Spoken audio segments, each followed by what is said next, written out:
साथियों नमस्कार। एक बार फिर से बहुत स्वागत आप लोगों का मीमांसा क्लासेस के ऑनलाइन प्लेटफॉर्म पर। और आज जिस बिंदु पर हम चर्चा करने वाले हैं, जिस बिंदु के बारे में हम बात करने वाले हैं, वो है भारत के संविधान की विशेषताएं। तो आइए बिना देरी करते हुए क्लास की तरफ बढ़ते हैं और बात करते हैं भारत के संविधान में किस किस प्रकार की विशेषताएं हमें देखने को मिलती है। पहली विशेषता की यदि हम बात करें तो हम देखेंगे कि भारत के संविधान में भारत के लिए जो शासन व्यवस्था निर्धारित की गई है वो संसदीय शासन व्यवस्था निर्धारित की गई है। अब संसदीय शासन व्यवस्था क्या होती है और किस प्रकार ये अन्य शासन प्रणालियों से या शासन व्यवस्थाओं से भिन्न होती है, इसकी चर्चा इसी क्लास में आने वाली कुछ स्लाइड्स में हम करने वाले हैं। अभी केवल हम एक सूची देख रहे हैं विशेषताओं की, फिर उस सूची के प्रत्येक बिंदु पर हम विस्तार से चर्चा करेंगे। उसके बाद भारत के संविधान में हमें लचीलापन देखने को मिलता है, किस प्रकार से लचीलापन देखने को मिलता है इसकी भी बात हम आने वाली कुछ स्लाइड्स में करने वाले हैं। संसदीय संप्रभुता और न्यायिक सर्वोच्चता में समन्वय का गुण हमें भारत के संविधान में देखने को मिलता है, कैसे मिलता है उसकी भी बात करेंगे। उसके बाद देखें हम भारत का जो संविधान है वो बहुत ही अधिक विस्तृत और लिखित प्रकार का संविधान है, लंबा संविधान है और पूरा लिखित रूप में है। इस प्रकार का संविधान भारत का हमें देखने को मिलता है। भारत के संविधान में एकात्मक व्यवस्था की ओर हमें झुकाव देखने को मिलता है। एकात्मक व्यवस्था में झुकाव का तात्पर्य है केंद्र सरकार को मजबूत बनाने वाले कुछ उपबंध हमें भारत के संविधान में देखने को मिलते हैं, लेकिन साथ ही साथ हमें संघीय व्यवस्था की भी कुछ प्रावधान देखने को मिलते हैं। तो कहने का तात्पर्य है भारत का जो संविधान है वो एकात्मक व्यवस्था की ओर झुकाव के साथ संघीय प्रकार का क्या है, संघीय व्यवस्था को अपनाने वाला संविधान है। संघीय व्यवस्था के अंतर्गत ऐसे प्रावधान किए जाते हैं कि राज्यों को भी मजबूत किया जाए। तो इस प्रकार का समन्वय हमें देखने को मिलता है। इस बिंदु पर भी विस्तार से हम इसी क्लास में बात करने वाले हैं आगे की कुछ स्लाइड्स में। इसके अलावा भारत के संविधान के जो उपबंध हैं वो विभिन्न देशों के संविधान से लिए गए हैं, तो विभिन्न प्रकार के स्रोत हमें देखने को मिलते हैं भारतीय संविधान के। अब आइए एक एक बिंदु पर विस्तार से हम चर्चा करते हैं। सबसे पहले हम बात करें संसदीय शासन व्यवस्था के बारे में। संसदीय शासन व्यवस्था को भारत द्वारा ब्रिटेन से ग्रहण किया गया है। इसे वेस्टमिंस्टर मॉडल भी कहा जाता है। शासन का वेस्टमिंस्टर मॉडल भी संसदीय शासन प्रणाली को कहा जाता है। यदि हम बात करें शासन प्रणालियों की तो विश्व में मुख्य रूप से दो प्रकार की शासन प्रणालियां प्रचलित हैं। पहली शासन प्रणाली है अध्यक्षीय शासन प्रणाली, अध्यक्षीय शासन प्रणाली, अध्यक्षीय शासन प्रणाली, और दूसरे प्रकार की है संसदीय शासन प्रणाली। भारत में इस दूसरे प्रकार की व्यवस्था संसदीय शासन प्रणाली को अपनाया गया है। अध्यक्षीय शासन प्रणाली के अंतर्गत केवल एक व्यक्ति जो होता है उसी में सारी की सारी शक्ति केंद्रित होती है, वही नाम मात्र का भी प्रमुख होता है और वही क्या होता है, वास्तविक प्रमुख भी होता है, और अपनी मंत्री परिषद का जो चुनाव वो करता है वो अपने हिसाब से करता है। जबकि संसदीय शासन प्रणाली के अंतर्गत नाम मात्र की कार्यपालिका अलग होती है और वास्तविक कार्यपालिका अलग होती है। आइए इसको समझते हैं। तो जैसा कि हम देख रहे हैं कि जो संसदीय शासन व्यवस्था है उसमें नाम मात्र की कार्यपालिका और वास्तविक कार्यपालिका अलग अलग होती है। जैसे कि भारत के संदर्भ में हम देखें तो भारत में हमें देखने को मिलता है कि समस्त प्रकार के जो कार्य किए जाते हैं वो किए तो किसके नाम से जाते हैं, राष्ट्रपति के नाम से किए जाते हैं, राष्ट्रपति के नाम से किए जाते हैं। लेकिन वास्तव में उनके क्रियान्वयन का जो कार्य है वो कौन करता है, वो किसके द्वारा किया जाता है, मंत्री परिषद के द्वारा करा जाता है। प्रधानमंत्री और मंत्री परिषद के द्वारा किया जाता है, क्योंकि भारत के संविधान में यह बात स्पष्ट रूप से उल्लेखित की गई है कि राष्ट्रपति को मंत्री परिषद की सलाह के अनुसार कार्य करना होगा। तो हालांकि जो कार्य किए जाते हैं वो तो किसके नाम से किए जाते हैं, राष्ट्रपति के नाम से, लेकिन उनको करवाता कौन है, वास्तविक रूप से इच्छा किसकी होती है, प्रधानमंत्री और मंत्री परिषद की होती है। तो कहने का तात्पर्य है वास्तविक जो कार्यपालिका होगी वो तो कौन होगी, मंत्री परिषद, प्रधानमंत्री और मंत्री परिषद, और नाम मात्र की कार्यपालिका कौन होता है, राष्ट्रपति होता है, क्योंकि कार्य उसी के नाम से किए जाते हैं। दूसरी जो विशेषता है संसदीय शासन प्रणाली की वो है कि बहुमत जिस दल का होगा उसी दल की क्या होगी, सरकार होगी, और वही दल क्या करेगा, अपने दल के व्यक्तियों में से मंत्री परिषद में मंत्रियों को नियुक्त करता है सामान्यतः। तो देखिए बहुमत का तात्पर्य क्या हुआ, बहुमत यहाँ क्या बताया गया है, जितनी सीटों की संख्या हो, जैसे लोकसभा में जितनी सीट हैं उन सीटों की, लोकसभा सीटों की जो संख्या होती है उसका आधा, उसका आधे से एक अधिक, आधे से एक अधिक क्या होता है, बहुमत होता है। और इतना बहुमत जिस दल को प्राप्त हो जाता है वही दल संसदीय शासन प्रणाली के अंतर्गत देश में क्या बनाता है, सरकार बनाता है। उसके बाद अगला जो विशेषता है संसदीय शासन प्रणाली की वो है कार्यपालिका विधायिका के प्रति उत्तरदायी होती है। कार्यपालिका किसके प्रति उत्तरदायी होती है, विधायिका के प्रति उत्तरदायी होती है। तो पहले तो कार्यपालिका और विधायिका आपको समझना होगा। कार्यपालिका तो क्या होती है, विधायिका क्या होती है। तो देखिए कार्यपालिका का तात्पर्य है, कार्यपालिका का तात्पर्य है प्रधानमंत्री और मंत्री परिषद, प्रधानमंत्री और मंत्री परिषद। तो मंत्री परिषद तो क्या होती है, कार्यपालिका होती है।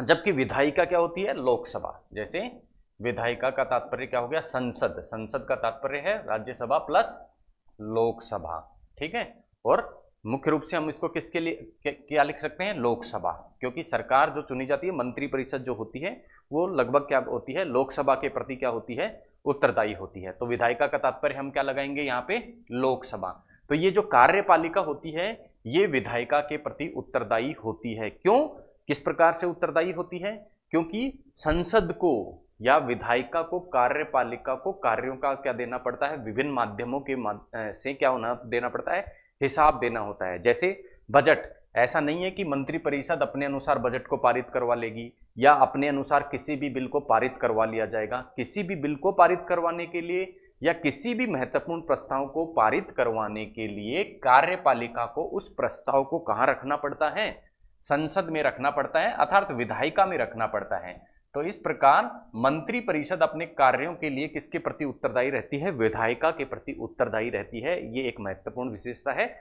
संसदीय शासन प्रणाली की, ठीक है। और साथ ही साथ जो मंत्री परिषद या मंत्री जो होते हैं, मंत्री परिषद के जो मंत्री होते हैं वो व्यक्तिगत रूप से भी क्या होते हैं, विधायिका के प्रति उत्तरदायी होते हैं, क्योंकि उन्हें भी अपने कार्यों का हिसाब किताब संसद के समक्ष रखना होता है।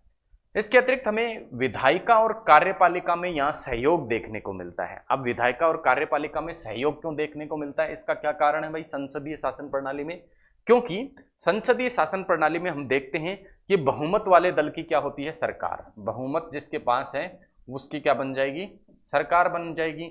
और अब जो मंत्री चुने जाएंगे इस सरकार में, जो मंत्री चुने जाएंगे वो किससे चुने जाएंगे, इसी दल के व्यक्ति मंत्री चुने जाएंगे सामान्यतः। और ये जो मंत्री चुने जाएंगे वो व्यक्ति किसके सदस्य होने चाहिए, अनिवार्य है कि वो सदस्य किसके हों, विधायिका के क्या हों, सदस्य हों। यानी संसद के सदस्यों को ही संसदीय शासन प्रणाली के अंतर्गत क्या बनाया जाता है, सामान्यतः मंत्री बनाया जाता है। लेकिन अध्यक्षीय शासन प्रणाली के अंतर्गत हम देखते हैं कि जरूरी नहीं है कि विधायिका के सदस्य ही मंत्री बने, विधायिका के सदस्य ही मंत्री बने, ऐसा आवश्यक नहीं है। जबकि संसदीय शासन प्रणाली के अंतर्गत सामान्यतः क्या प्रचलन में होता है कि जो प्रधानमंत्री होता है वो विधायिका के अपने दल के सदस्यों को क्या बनाता है, मंत्री बनाता है। तो चूंकि मंत्री हैं वो विधायिका के भी क्या होते हैं, सदस्य होते हैं। तो इस प्रकार से विधायिका या संसद सदस्यों और मंत्री परिषद के मध्य हमें क्या देखने को मिलता है, सहयोग देखने को मिलता है। जबकि ऐसे सहयोग की अनुपस्थिति हमें देखने को मिलती है अध्यक्षीय शासन प्रणाली में। क्यों, क्योंकि अध्यक्षीय शासन प्रणाली में जो मंत्री नियुक्त किए जाते हैं वो जरूरी नहीं है कि विधायिका के सदस्य ही हों, उनको राष्ट्रपति अपने हिसाब से क्या करता है, नियुक्त करता है। इसके अलावा संसदीय शासन प्रणाली की अगली विशेषता है प्रधानमंत्री का नेतृत्व। तो जो सरकार बनती है वो किसके नेतृत्व में कार्य करती है, प्रधानमंत्री के नेतृत्व में सारी मंत्री परिषद कार्य करती है। इसके अलावा राजनीतिक समरसता में देखने को मिलती है। क्यों मिलती है राजनीतिक समरसता, क्योंकि जिस दल की सरकार होती है उसी दल के क्या बनाए जाते हैं, सामान्यतः मंत्री बनाए जाते हैं। तो मंत्री परिषद का जो निर्णय होता है वो क्या होता है, समन्वय से होता है। एक ही दल के मंत्री परिषद में एक ही दल के सदस्य मंत्री परिषद में शामिल होते हैं। इसलिए यहाँ हमें मंत्री परिषद के अंतर्गत समन्वय देखने को मिलता है और राजनीतिक समरसता की स्थिति इसमें देखने को मिलती है। जबकि टकराव की स्थिति हमें देखने को मिलती है कहाँ पे, अध्यक्षीय शासन प्रणाली में, क्योंकि जो मंत्री वहां नियुक्त किए जाते हैं वो अलग अलग विचारधारा के लोग भी हो सकते हैं। जबकि संसदीय शासन प्रणाली में प्रायः जिस दल की सरकार है उसी दल के संसद सदस्य क्या होते हैं, मंत्री होते हैं। इसके अलावा हमें यहाँ बहुलवाद का लक्षण देखने को मिलता है। बहुलवाद का लक्षण, बहुलवाद का तात्पर्य क्या होता है, पहले आपको बहुलवाद का तात्पर्य समझना है। बहुलवाद का तात्पर्य है शक्ति किसी एक हाथ में केंद्रित न होकर अलग अलग लोगों के हाथ में केंद्रित होना। चूंकि यहां मंत्री परिषद कार्य करती है संसदीय शासन प्रणाली में, तो किसी एक मंत्री, किसी एक व्यक्ति के हाथ में शक्ति केंद्रित न होकर अलग अलग मंत्रालय अलग अलग व्यक्तियों के हाथ में होते हैं। तो इस प्रकार से बहुलवाद की स्थिति हमें मंत्री परिषद के संदर्भ में या संसदीय शासन प्रणाली के संदर्भ में देखने को मिलती है। तो ये बात हुई कुछ संसदीय शासन प्रणाली की विशेषताओं की। अब हम बात करते हैं कि क्या संसदीय शासन व्यवस्था अपने आप में एक परफेक्ट प्रणाली है, अच्छी प्रणाली है, या उसमें भी किसी प्रकार की कमियां पाई जाती हैं। तो कुछ कमियां संसदीय शासन प्रणाली में भी हमें देखने को मिलती हैं। किस प्रकार की कमियां हैं? एक तो सरकार की अस्थिरता का खतरा हमेशा रहता है। क्यों? क्योंकि यहां हमने देखा कि बहुमत वाला जो दल है वही क्या बनाता है? सरकार। तो हमेशा ये खतरा रहता है कि सरकार अल्पमत में न चली जाए, क्योंकि कुछ जो सदस्य होते हैं वो सरकार को यदि समर्थन न दें तो क्या चली जाएगी? सरकार अल्पमत में चली जाएगी और इस प्रकार से सरकार गिर जाएगी। और कई बार क्या होता है, बहुमत किसी एक दल को प्राप्त नहीं होता, बहुमत एक दल को प्राप्त नहीं होता, एक दल को प्राप्त नहीं होता, तो क्या करता है वो दल? अन्य दलों से क्या करता है? सहयोग मांगता है, और अन्य दलों से सहयोग मांगकर क्या बनाता है? सरकार बनाता है। और इस प्रकार की सरकार को क्या कहा जाता है? गठबंधन सरकार कहा जाता है, गठबंधन सरकार कहा जाता है। और इस गठबंधन सरकार के अंतर्गत जब जब क्या होता है, ऐसे सदस्य जो अन्य राजनीतिक दल के हैं उनकी पसंद की कोई बात नहीं होती या उन्हें कोई बात सही नहीं लगती सरकार की, तो वो सरकार से समर्थन वापस ले लेते हैं, जिससे सरकार की अस्थिरता का खतरा हमेशा देखने को मिलता है। इसके अलावा यदि हम बात करें कि कार्यपालिका और विधायिका में जो शक्ति पृथक्करण का सिद्धांत है उसके ये विरुद्ध है। कैसे विरुद्ध है? क्योंकि कार्यपालिका जो होती है और विधायिका जो होती है उसमें शक्ति का पृथक्करण यहाँ संसदीय शासन प्रणाली में नहीं हो पाता। कैसे नहीं हो पाता? क्यों नहीं हो पाता? क्योंकि हम देखेंगे कि संसदीय शासन प्रणाली में कार्यपालिका, कार्यपालिका अर्थात मंत्री, ये मंत्री जो होते हैं वो क्या होते हैं? संसद सदस्य ही होते हैं। संसद सदस्यों को ही क्या बनाया जाता है? मंत्री बनाया जाता है। तो इस प्रकार से समन्वय हमें को देखने को मिलता है, किसमें? विधायिका और कार्यपालिका में पृथक्करण नहीं देखने को मिलता। जबकि अध्यक्षीय शासन प्रणाली में जो मंत्री बनाए जाते हैं वो विधायिका के सदस्य नहीं होते हैं और यहाँ विधायिका के सदस्य होते हैं। इसलिए कार्यपालिका और विधायिका के शक्ति पृथक्करण के सिद्धांत के ये क्या है? विरुद्ध है।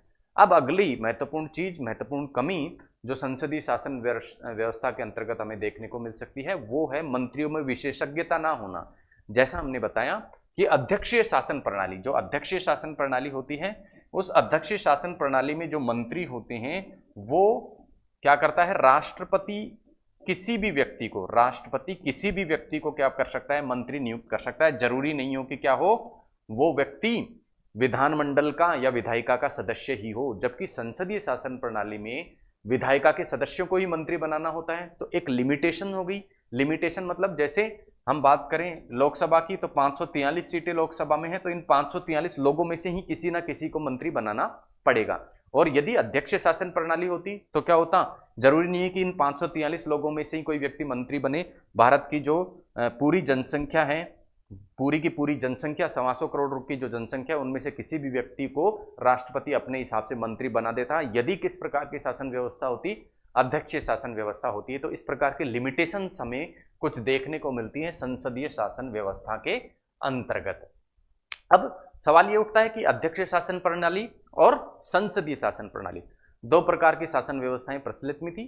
तो भारत द्वारा क्यों इस संसदीय शासन प्रणाली को, भारत के संविधान में क्यों इस संसदीय शासन प्रणाली को अपनाया गया? उसके कारणों के पीछे यदि हम जाएं तो पहला जो कारण प्रथम दृष्टा देखने को मिलता है कि भारत इस प्रणाली से पहले से ही क्या था? परिचित था। परिचित कैसे था? जैसा कि आप सभी लोगों को मालूम है, भारत में किसका राज रहा था? ब्रिटेन का राज रहा था। ब्रिटेन ने भारत पे क्या किया था? ब्रिटेन ने भारत को अपना उपनिवेश बनाया था। और उस समय भी ब्रिटेन द्वारा किस प्रकार की शासन प्रणाली को अपनाया जाता था? संसदीय शासन प्रणाली के अनुसार क्या किया जाता था? कार्य किया जाता था। तो संसदीय शासन प्रणाली की क्रियाकलापों से भारत आजादी से पूर्व से ही क्या था? संविधान के निर्माण से पूर्व से ही परिचित था। इसी कारण भारत ने क्या किया? संसदीय शासन प्रणाली को अपने संविधान में अपनाया। साथ ही साथ दूसरा कारण यह है कि अध्यक्षीय शासन प्रणाली में सदैव विधायिका और कार्यपालिका में टकराव की स्थिति बनी रहती है। जैसा कि अमेरिका में हम देखते हैं, वहां क्या होता है? विधायिका और कार्यपालिका अलग अलग होती है, यानी विधायिका में से कार्यपालिका का चुनाव नहीं होता है। इसी कारण विधायिका और कार्यपालिका में टकराव की स्थिति वहां हमें देखने को मिलती है, जबकि भारत में इस टकराव को दूर रखने के लिए संसदीय शासन प्रणाली को अपना लिया गया। साथ ही साथ अध्यक्षीय शासन प्रणाली की अपेक्षा संसदीय शासन प्रणाली लोगों को अधिक प्रतिनिधित्व प्राप्त करती है। कैसे करती है? जैसे अध्यक्षीय शासन प्रणाली एक तरफ हम देखें, उसमें जो मंत्री होता है, अध्यक्षीय शासन प्रणाली में मंत्री जो होता है वो क्या होता है? कोई भी व्यक्ति हो सकता है, जरूरी नहीं कि वो विधायिका का सदस्य ही हो। जबकि संसदीय शासन प्रणाली में हम देखते हैं, संसदीय शासन प्रणाली में यदि किसी व्यक्ति को मंत्री बनना है तो वो क्या होगा? संसद का सदस्य होगा, संसद का सदस्य होगा। और संसद का सदस्य जो चुनते हैं वो कौन चुनते हैं? लोग चुनते हैं। तो इस प्रकार लोगों का प्रतिनिधित्व क्या पहुंचता है? सरकार में पहुंचता है, शासन प्रणाली में पहुंचता है। इसीलिए भारत द्वारा इन सभी बातों को ध्यान में रखते हुए, दृष्टिगत रखते हुए किस प्रकार की शासन प्रणाली को अपनाया गया? संसदीय शासन प्रणाली को या संसदीय व्यवस्था को अपने संविधान के अंतर्गत अपनाया गया। अब हम बात करते हैं कि संसदीय प्रणाली भारत में भी प्रचलित है और ब्रिटेन में भी प्रचलित है। तो क्या किसी प्रकार का अंतर हमें देखने को मिलता है भारत की शासन प्रणाली और ब्रिटेन की जो संसदीय प्रणाली है उसमें? आइए देख लेते हैं। सबसे पहले हम देखें कि भारत में जो है संसदीय प्रणाली है और संसदीय प्रणाली के साथ भारत में गणतंत्र प्रणाली भी है। गणतंत्र का तात्पर्य क्या होता है? ऐसा देश, गणतंत्र कौन सा देश होगा? ऐसा देश जिसके शासन का जो प्रमुख हो उसका क्या किया जाए? निर्वाचन किया जाए। क्या किया जाए? निर्वाचन किया जाए। निर्वाचित होकर वो व्यक्ति क्या किया जाए? शासन का प्रमुख बने। तो भारत में चूंकि शासन का प्रमुख कौन? राष्ट्रपति, और राष्ट्रपति का क्या किया जाता है? निर्वाचन किया जाता है। जबकि ब्रिटेन में यहां हमें राजतंत्रीय शासन प्रणाली देखने को मिलती है। संसदीय शासन प्रणाली के अंतर्गत संसदीय शासन प्रणाली अपनाने के बावजूद जो ब्रिटेन का शासन प्रमुख होता है, शासन का प्रमुख जो होता है ब्रिटेन का, वो राजतंत्र के माध्यम से होता है। ब्रिटेन का जो राजा होता है वो आज भी क्या होता है? वंशागत होता है, यानी राजा का बेटा ही क्या बनता है? वहां पे शासन प्रमुख बनता है। भारत, अगली जो अंतर देखेंगे वो हम देखेंगे कि भारत में संसदीय संप्रभुता को तो अपनाया गया है, लेकिन संसदीय सर्वोच्चता को नहीं अपनाया गया। संसदीय सर्वोच्चता को नहीं अपनाया गया भारत में। संसदीय सर्वोच्चता के स्थान पर भारत में क्या है? संसदीय संप्रभुता। क्या है? संसदीय संप्रभुता। अब संसदीय संप्रभुता और सर्वोच्चता में अंतर क्या है? सर्वोच्च होने का तात्पर्य क्या है? संप्रभु होने का तात्पर्य है कि बहुत सारी शक्तियां संसद को प्राप्त होना, और सर्वोच्च होने का तात्पर्य है कि संसद के ऊपर किसी भी व्यक्ति को शक्ति प्राप्त नहीं होना। लेकिन हम भारत के संविधान में देखते हैं एक प्रमुख गुण न्यायिक समीक्षा का, जिसके अंतर्गत कोर्ट क्या करता है? संसद या विधानमंडल के किसी एक्ट या कानून को क्या कर सकता है? निरस्त कर सकता है। तो इस कारण हमें देखने को मिलता है भारत की संसद की जो शक्तियां हैं वो किसके नियंत्रण में है? उन पर नियंत्रण या उन पर अंकुश कौन लगा सकता है? भारत के जो सर्वोच्च न्यायालय हैं और जो भारत के उच्च न्यायालय हैं वो उस पर अंकुश लगा सकते हैं न्यायिक समीक्षा की शक्ति के द्वारा। जबकि ब्रिटेन में हमें ऐसा देखने को नहीं मिलता है। ब्रिटेन में संसद ने जो कह दिया वो फुल एंड फाइनल है। संसद ने जो नियम बना दिए, कानून बना दिए, वो फुल एंड फाइनल है। वहां पे न्यायिक समीक्षा का हमें गुण देखने को नहीं मिलता। इस प्रकार ब्रिटेन में तो हमें क्या देखने को मिलती है? संसदीय व्यवस्था के अंतर्गत संसदीय सर्वोच्चता देखने को मिलती है, जबकि भारत में संसदीय संप्रभुता हमें देखने को मिलती है। इसी प्रकार भारत में संसदीय शासन प्रणाली के अंतर्गत एक विशेष व्यवस्था की गई है कि ऐसे व्यक्ति भी मंत्रिमंडल का सदस्य हो सकते हैं जो संसद के सदस्य नहीं हैं। ध्यान से सुनना, ऐसे व्यक्ति जो संसद सदस्य नहीं है फिर भी क्या कर सकते हैं? मंत्री बन सकते हैं। अभी हमने बात की थी पिछली कुछ स्लाइड्स में कि संसद के सदस्य ही मंत्री बनेंगे, लेकिन एक विशेष प्रावधान भारत के संविधान में है कि 6 माह के लिए, कितने दिन के लिए? 6 महीने के लिए ऐसी विशेष व्यवस्था की गई है कि कोई भी व्यक्ति क्या बन सकता है? मंत्री बन सकता है, चाहे वो संसद का सदस्य हो या न हो, लेकिन केवल 6 महीने के लिए। 6 महीने बाद यदि उसको मंत्री पद पर रहना है तो क्या बनना पड़ेगा? उसको संसद का सदस्य भी बनना पड़ेगा। जबकि ब्रिटेन में इस प्रकार की व्यवस्था नहीं है। ब्रिटेन में यह अनिवार्य है कि मंत्रिपरिषद का सदस्य कोई व्यक्ति तभी बन सकता है जब क्या हो? वो विधायिका का भी सदस्य हो। 6 महीने के लिए भी छूट वहां पर नहीं है। भारत में छाया मंत्रिमंडल की कोई व्यवस्था नहीं है, जिसे शैडो कैबिनेट के नाम से जाना जाता है। अब ये शैडो कैबिनेट क्या होता है? देखिए सरकार क्या बनाती है, मंत्री परिषद। सरकार क्या है, मंत्री परिषद। जिस दल की सरकार बनी वो क्या करेगी, मंत्री परिषद का गठन होगा जिसमें मंत्री बनेंगे। अब ये मंत्री क्या बनाएंगे, किसी व्यक्ति को शिक्षा मंत्री बना दिया, किसी व्यक्ति को क्या बना दिया, हेल्थ मिनिस्टर बना दिया, किसी को रेलवेज का मंत्रालय दे दिया। अब ब्रिटेन में क्या होता है, इसी के पैरेलल जो विपक्षी दल का सदस्य है वो भी एक एक क्या करता है, व्यक्ति को इसके अगेंस्ट नियुक्त करता है। जैसे रेलवे में, रेलवे के लिए एक शेडो या छाया रेल मंत्री विपक्ष के दल द्वारा बनाया जाएगा। ये व्यवस्था कहाँ देखने को मिलती है, हमें ब्रिटेन में देखने को मिलती है। लेकिन भारत में इस प्रकार की व्यवस्था नहीं है। भारत में विपक्षी दल होता है, वो संयुक्त रूप से कार्य करता है। किसी प्रकार के छाया मंत्रिमंडल का निर्माण विपक्ष के दल द्वारा नहीं बनाया जाता। तो ये थी भारत और ब्रिटेन की जो संसदीय प्रणाली है उसमें एक सामान्य तुलना। अभी हमने देखा संसदीय संप्रभुता और न्यायिक सर्वोच्चता के बारे में हम बात की थी, जिसमें हमने देखा था कि विधि बनाने हेतु संसद हमारे यहाँ भी क्या है, संप्रभु है। भारत में भी क्या बना सकती है, किसी भी विधि का, किसी भी कानून का निर्माण, किसी भी कानून का निर्माण कर सकती है कौन, भारत में संसद। लेकिन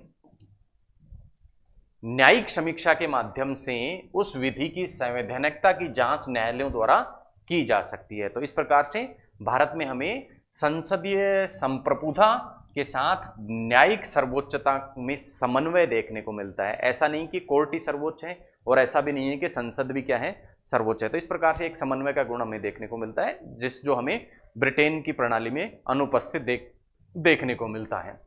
अब अगली जो विशेषता है भारत के शासन प्रणाली की, भारत की संसदीय व्यवस्था की, वो है एकात्मक व्यवस्था की और झुकाव के साथ संघीय व्यवस्था। यानी भारत में प्रणाली मुख्य रूप से मोटे तौर पे किस प्रकार की अपनाई गई है, संघीय शासन व्यवस्था।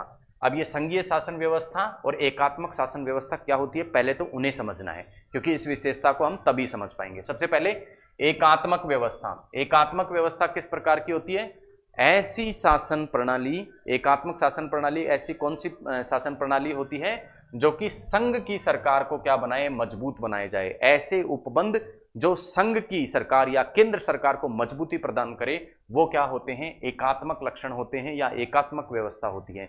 जबकि ऐसी व्यवस्था जिसके द्वारा क्या हो, राज्य मजबूत हों, जिसके द्वारा राज्य को मजबूती मिले, वो क्या है, राज्य सरकारों को मजबूती मिले या राज्य सरकारों को अधिक शक्ति मिले, उसको क्या कह देते हैं, हम संघात्मक व्यवस्था कह देते हैं। अब भारत में किस प्रकार की प्रणाली अपनाई गई है कि झुकाव तो किस ओर है, एकात्मक शासन व्यवस्था की ओर, लेकिन मुख्यतः वो मोटे तौर पे किस प्रकार की प्रणाली है, संघीय शासन प्रणाली है। आइए देखते हैं किस प्रकार। सबसे पहले एकात्मक लक्षण देख लेते हैं कि किस प्रकार से भारत के संविधान में एकात्मक लक्षण को देखने को मिलते हैं। एकात्मक लक्षण का तात्पर्य जिनके द्वारा संघ सरकार को मजबूत बनाया जाता है। कौन कौन से ऐसे लक्षण हैं, सबसे पहला तो संविधान में जब हम देखेंगे तो भारत के लिए संविधान में संघीय शब्द का प्रयोग नहीं किया गया।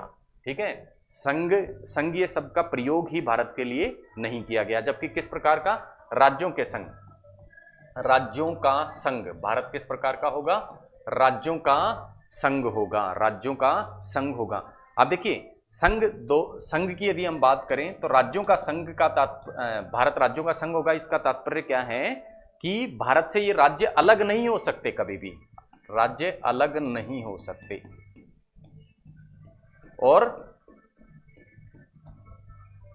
यानी राज्यों का अपना अलग से भारत के बाहर किसी प्रकार का स्वतंत्र अस्तित्व नहीं है। जबकि अन्य देशों की संघीय शासन प्रणाली, जैसे कनाडा की शासन प्रणाली हम देखते हैं तो वहां संघीय शब्द का स्पष्ट रूप से उल्लेख किया गया है और राज्यों को अलग से एक एंटाइटी, स्वतंत्र एंटाइटी वहां पे बताया गया है। इसी प्रकार भारत के संविधान के यदि हम एकात्मक लक्षणों की सूची को देखें तो उसमें अगली सूची में अगला स्थान जो पाता है वह है भारत का एक ही संविधान। हमें अलग अलग राज्यों के अलग अलग संविधान देखने को नहीं मिलते, तो इसका तात्पर्य क्या है, सभी राज्यों को भारत के संविधान के अनुसार ही चलना होगा। तो ये भी संघ सरकार को मजबूती प्रदान करता है। तो इस प्रकार एकात्मक लक्षण है। एकल नागरिकता, भारत में हर व्यक्ति केवल भारत का नागरिक है, किसी राज्य का नागरिक नहीं है। कोई व्यक्ति उत्तर प्रदेश, राजस्थान या मध्य प्रदेश का नागरिक नहीं हो सकता, वहां का केवल निवासी होता है। नागरिकता किसकी कौन सी होती है, उसकी सभी को नागरिकता किसकी मिलती है? भारत की मिलती है। तो इस प्रकार से एकहरी नागरिकता की भारत में व्यवस्था है। तो ये भी एकात्मक लक्षण हम मान सकते हैं कि ये भी क्या करता है? संघ को मजबूती प्रदान करता है, केंद्र सरकार को मजबूती। इसी प्रकार एकीकृत न्यायपालिका हमें देखने को मिलती है। सर्वोच्च न्यायालय का नियंत्रण न केवल केंद्र सरकार तक सीमित है, अपितु राज्यों पर भी सर्वोच्च न्यायालय का नियंत्रण है। तो इस एकीकृत शासन प्रणाली से भी संघीय जो एकात्मक व्यवस्था है उसको क्या मिलती है? मजबूती मिलती है। इसके अलावा आपात उपबंध जब हम पढ़ेंगे तो उसमें देखेंगे जैसे ही आपातकाल लागू होता है तो बहुत सारी राज्यों की जो शक्तियां होती हैं, इवन राज्यों के जो राज्य सूची के कानून बनाने की जो शक्ति होती है वो किसके पास में आ जाती है? संसद या केंद्र सरकार के पास में आ जाती है। तो इस प्रकार आपात उपबंधों के माध्यम से भी भारत में क्या है? हमें देखने को मिलता है एकात्मक व्यवस्था की ओर झुकाव। उसके बाद संविधान का लचीलापन हमें देखने को मिलता है। अब संविधान का लचीलापन का तात्पर्य है कि संविधान में संशोधन किया जा सकता है, यानी जो संशोधन किया जा सकता है वो कैसे करा जा सकता है? आप सभी को पता है संशोधन कौन करेगा? केंद्र सरकार। केंद्र सरकार ही क्या कर सकती है? संविधान में संशोधन, यानी केंद्र सरकार चाहे तो संविधान में राज्यों को दी हुई शक्तियां संशोधन के माध्यम से क्या कर सकती है? न्यून कर सकती है, कम कर सकती है। तो ये लचीलापन होना भी क्या करता है? संभावित कारण हो सकता है किसका? राज्य की शक्ति कम करने का। तो इसे भी हम किस में गिनेंगे? एकात्मक लक्षण में गिनते हैं। इसके अलावा राज्यों का जो राज प्रमुख होता है, शासन प्रमुख होता है राज्यपाल, उस राज्यपाल की नियुक्ति भी किसके द्वारा की जाती है? राष्ट्रपति। और राष्ट्रपति किसकी सलाह पर कार्य करता है? मंत्रिपरिषद। यानी यहां भी किसका? केंद्र सरकार को अधिक मजबूती प्रदान की गई है। इसके अलावा अखिल भारतीय सेवाएं जैसे आईएएस, आईएएस, आईपीएस, इन सभी की नियुक्ति तो किसके द्वारा की जाती है? केंद्र सरकार के द्वारा। लेकिन ये कार्य कहां करते हैं? राज्य सरकार में कार्य करते हैं। तो इस प्रकार सर्वोच्च पदों पर जो आसीन व्यक्ति होते हैं राज्य सरकारों के अंतर्गत, वो भी कहां से आते हैं? केंद्र सरकार से नियुक्त होकर आते हैं। तो इस प्रकार से ये व्यवस्था भी क्या करती है? एकात्मक व्यवस्था की ओर झुकाव उत्पन्न करती है। इसके अलावा ऐसी शक्तियां, ऐसे विषय जो भारत के संविधान में राज्य सूची या समवर्ती सूची में वर्णित नहीं किए गए, उन पर कानून बनाने की शक्ति, यानी जो संविधान में उल्लेखित नहीं किए गए ऐसे विषयों पर कानून बनाने की शक्ति किसको प्रदान की गई है? केंद्र सरकार को प्रदान की गई है। तो ये व्यवस्था भी क्या बनाती है? केंद्र सरकार को मजबूत बनाती है और एकात्मक व्यवस्था की ओर झुकाव उत्पन्न करती है। इसके अलावा भारत में संघीय लक्षण भी हमें देखने को मिलती है। संघीय लक्षण का तात्पर्य जिनसे क्या हो? राज्य सरकारों को मजबूती मिले। अब ये संघीय लक्षण कौन कौन से हैं? सबसे पहले तो भारत में क्या है? दो सरकारें हमें देखने को मिलती हैं। केंद्र सरकार जो केंद्र के मामलों को देखती है, और दूसरी प्रत्येक राज्य सरकार की अपनी अपनी सरकार है, अपनी अपनी मंत्री परिषद है। तो इस प्रकार राज्य क्या करते हैं? स्वतंत्र रूप से अपने राज्य क्षेत्र में कार्य करते हैं। तो ये राज्य सरकार को एक मजबूती बनाने वाली चीज है, इसको संघीय लक्षणों में गिना जा सकता है। उसके बाद में भारत के संविधान में 7वीं अनुसूची में स्पष्ट रूप से विषयों का बंटवारा किया गया है कि किन विषयों पर तो राज्य कानून बनाएगा, इनको राज्य सूची में रखा गया है, किन विषयों पर संघ कानून बनाएगा, इनको संघ सूची में रखा गया है, और किन विषयों पर दोनों कानून बनाएंगे, इनको समवर्ती सूची में रखा गया है। तो इस प्रकार से ये स्पष्ट कैटेगराइजेशन राज्यों को क्या करता है? मजबूती प्रदान करता है और एक विशेष हक प्रदान करता है राज्यों को कि इस विषय पर कानून तो राज्य ही बनाएंगे। इसके अतिरिक्त भारत का संविधान एक लिखित संविधान है, ऐसा नहीं कि मन में आए तब उसको बदल दिया जाए। साथ ही एक कठोर संविधान है। कठोर संविधान क्यों? क्योंकि संशोधन की प्रक्रिया बहुत सरल नहीं है। उसके लिए लोकसभा और राज्यसभा दोनों से क्या होना चाहिए? वो पारित होना चाहिए, और 2/3 बहुमत से उसको पारित होना चाहिए। और कई संविधान संशोधनों के मामले में तो आधे से अधिक जो राज्यों के विधानमंडल हैं उनसे भी वो क्या होना चाहिए? पारित होना चाहिए। तो इस प्रकार आसानी से संविधान संशोधन संभव नहीं है। और जैसा आपने देखा था, न्यायपालिका का नियंत्रण भी क्या होता है? संसद के ऊपर रहता है। तो केंद्र सरकार अपनी मनमानी नहीं कर सकती, संविधान के अनुसार उसको कार्य करना पड़ता है। ये भी क्या है? हमें भारत में संघीय लक्षण देखने को मिलता है। इसके अलावा 2 सदन हमें देखने को मिलते हैं, जिसमें से एक होती है लोकसभा और एक होती है राज्यसभा। इस राज्यसभा में क्या होते हैं? जो एमपी चुने जाते हैं वो कैसे चुने जाते हैं? जो राज्य के एमएलए होते हैं उनका भी क्या होता है? इसमें वोट लगता है। राज्य के एमएलए द्वारा वोट के कारण हम कह सकते हैं कि राज्यसभा में राज्यों का प्रतिनिधित्व भारत में संसदीय शासन प्रणाली के अंतर्गत प्रदान किया गया है। तो इस प्रकार ये भी एक संघीय लक्षण है, क्योंकि ये राज्यों को मजबूती प्रदान करता है। संविधान के लचीलेपन की हम बात करी थी, एक विशेषता हमने देखी थी कि भारत का संविधान क्या है, लचीला है। लचीला होने का तात्पर्य है इसमें संशोधन संभव है, संशोधन संभव है, लेकिन ये आसानी से नहीं, आसानी से संभव नहीं है। लेकिन आसानी से संभव नहीं है तो असंभव भी नहीं है। अब आसान क्यों नहीं है, आसान क्यों नहीं है, जैसा पिछली स्लाइड में भी हमने बात की थी कि ये संविधान संशोधन विधेयक है, उसको पारित होने के लिए सबसे पहली बात 2/3 बहुमत चाहिए होता है, और कुछ मामलों में तो, कई विषयों में तो आधे से अधिक जो राज्य होते हैं उनके विधानमंडल का भी क्या होना चाहिए, समर्थन उसके लिए होना चाहिए। तो इस प्रकार संविधान में संशोधन आसान नहीं है, किया तो जा सकता है लेकिन आसानी से नहीं किया जा सकता। तो कठोर और उसका बिल्कुल नरम संविधान का हमें समन्वय देखने को मिलता है। तो इस प्रकार लचीलेपन का गुण हमें देखने को मिलता है। अब असंभव क्यों नहीं है संविधान में संशोधन, क्योंकि आपको पता है 2/3 बहुमत से संशोधन हो सकता है, तो वो 2/3 बहुमत लोकसभा में प्राप्त किया जा सकता है, और ज्यादातर जो संशोधन हो जाते हैं वो 2/3 बहुमत से हो जाते हैं। तो इस प्रकार से संविधान में लचीलापन हमें देखने को मिलता है। उसके बाद जैसा हमने बताया कि भारत के संविधान में अलग अलग व्यवस्थाएं अलग अलग देशों से ली गई हैं, बहुलवाद हमें देखने को मिलता है भारत के संविधान में। आइए देखते हैं किस देश से किस प्रकार की व्यवस्थाओं को लिया गया है। सबसे पहले यदि अमेरिका से हम बात करें तो अमेरिका से भारत के संविधान में मूल अधिकार, न्यायपालिका, न्यायपालिका की स्वतंत्रता, जज और राष्ट्रपति, जो सुप्रीम कोर्ट हाई कोर्ट के जज हैं उन पर महाभियोग और राष्ट्रपति पर महाभियोग चलाने की जो प्रक्रिया है वो सारी की सारी किससे ली गई है, अमेरिका से ली गई है। जबकि रूस से क्या लिया गया है, मूल कर्तव्य और सामाजिक, आर्थिक और राजनीतिक न्याय को कहां से लिया गया है, रूस से लिया गया है। जबकि ब्रिटेन से लिया गया है संसदीय व्यवस्था, विधि का शासन, एकल नागरिकता, संसदीय विशेषाधिकार, मंत्रिमंडल की व्यवस्था और न्यायालयों द्वारा रिट जारी करना। जब हम न्यायालयों के बारे में पढ़ेंगे तो हम देखेंगे किस प्रकार से वो रिट जारी करते हैं। तो ये सभी व्यवस्थाएं कहां से ली गई हैं, ब्रिटेन से ली गई हैं। जबकि कनाडा से जो व्यवस्था ली गई है वो है शक्तिशाली केंद्र के साथ संघीय व्यवस्था। संघीय व्यवस्था को अपनाया गया है लेकिन केंद्र को क्या किया गया है, अधिक शक्तिशाली किया गया है। जबकि अवशिष्ट शक्तियां केंद्र सरकार में निहित होंगी। अवशिष्ट शक्ति मतलब ऐसी विषय जिनके बारे में संविधान में वर्णन नहीं दिया गया है, उन सभी पर कानून बनाने का अधिकार किसको दिया गया है, भारत में संसद को दिया गया है, केंद्र सरकार को दिया गया है। तो ये प्रावधान कहां से लिया गया, कनाडा से। ऑस्ट्रेलिया से लिए गए प्रावधान है समवर्ती सूची और संसद के दोनों सदनों की संयुक्त बैठक, ये दोनों कहां से लिए गए हैं, ऑस्ट्रेलिया से। जबकि आयरलैंड से जो चीजें भारत के संविधान में ली गई हैं वो है नीति निदेशक तत्व, साथ ही साथ राज्यसभा में सदस्यों का जो मनोनयन किया जाता है राष्ट्रपति के द्वारा, वो भी कहां से लिया गया है, आयरलैंड से लिया गया है। और राष्ट्रपति चुनाव किस प्रकार होंगे, ये व्यवस्था भी कहां से ली गई है, आयरलैंड से ली गई है। जबकि जापान से ली गई है विधि द्वारा स्थापित प्रक्रिया। जर्मनी की यदि हम बात करें तो जर्मनी से क्या लिया गया है, आपातकाल में किस प्रकार मूल अधिकारों का निलंबन हो जाएगा। इसको आप याद रख सकते हैं, हिटलर मूल अधिकारों का निलंबन करता था, किसी के अधिकार नहीं मानता था, तो जर्मनी से ये मूल अधिकारों के निलंबन का सिद्धांत लिया गया आपातकाल में। साउथ अफ्रीका से क्या लिया गया, कॉन्स्टिट्यूशनल अमेंडमेंट की प्रक्रिया, संविधान संशोधन की जो प्रक्रिया है वो कहां से ली गई, दक्षिण अफ्रीका से ली गई। और राज्यसभा के जो चुनावों की प्रक्रिया है वो भी कहां से ली गई, दक्षिण अफ्रीका के संविधान से ली गई है। इसके अतिरिक्त फ्रांस से गणतंत्र, समानता, स्वतंत्रता और भाईचारा जैसे शब्द जो हैं वो संविधान में लिए गए हैं। इसके अतिरिक्त भारत के संविधान का एक बहुत बड़ा पार्ट 1935 में जो भारत शासन अधिनियम बना था उसके माध्यम से लिया गया है। ये देखते हैं वो कौन सी चीजें हैं। एक तो संघीय व्यवस्था जो भारत में अपनाई गई है वो 1935 का जो भारत शासन अधिनियम था उसके अनुसार है।